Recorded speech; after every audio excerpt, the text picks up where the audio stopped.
দোকান ভাঙা হয় তখন একটা অন্যরকম সমালোচনা অনেক কিছু উঠেছিল যে মনে হয় সবাইকে বিতাড়িত করে দেওয়া হচ্ছে কমপ্লেক্স।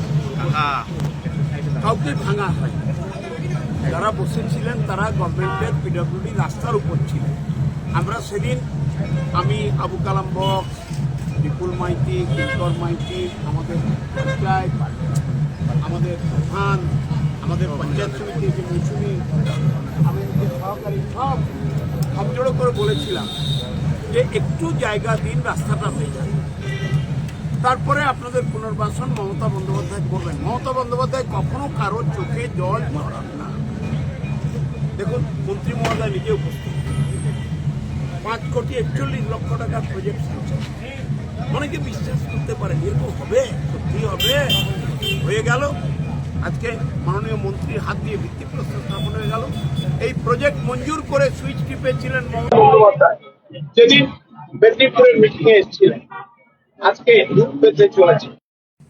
একদিন এখানকার মানুষ যেদিন বিল্ডিংটা কমপ্লিট হয়ে যাবে, 119 জন ব্যবসায়ী বন্ধু তারা জায়গা পাবে তাদের ব্যবসার জন্য। সেদিন নিশ্চয়ই আপনারা সাংবাদিক বন্ধুরাও নিশ্চয়ই দেখতে পাবেন যে অবিচার কারো উপর মমতা ব্যানার্জি করেন না। বসন্তে ঝরে পড়লো মুকুল, 72 বছরে প্রয়াত হলেন মুকুল রায়, কি বলবেন? একদিন তো সবাইকেই যেতে হয়। মানুষ জন্ম নেয়, মানুষকে একদিন যেতে হয়। এটা একদিকে যেমন বিধির লিখন, আরেকদিকে জীবনের পরিমিত বেঁচে থাকার সময়ের পরিসমাপ্তি। আমরা তার আত্মার শান্তি কামনা করি, তার পরিবারের সবাইকে আমরা সমবেদনা জানাই।